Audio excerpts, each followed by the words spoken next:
Tagalog vlog, okay. Magluluto tayo ngayon na native na adobo. 2:00 ng umaga. Sili, big sili, garlic tsaka onion. Dinafrost ko lang yung adobo. Gising na. I-chop muna natin yung ingredients. Depende sa inyo kung gaano kadaming garlic yung gagamitin nyo. Lagi ko Tagalog, no? Chop the onions as fast as you can. Pagkatapos ng mga sibuyas, yung manok. Gigisahin na natin yung mga sibuyas. Tapos onion. Tapos ilagay mo na yung manok. Stir-fry mo lang para dumikit yung lasa ng mga sibuyas.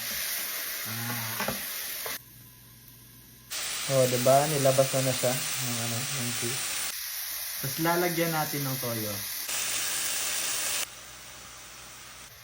Haluin hanggang ma-dry.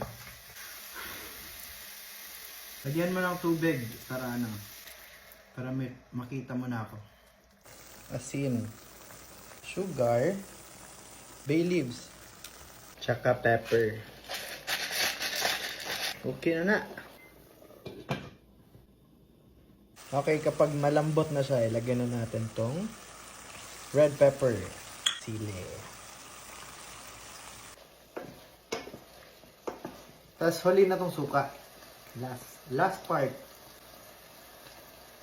Tapos na siya. Okay. Ang anghang nito. Titikman natin siya.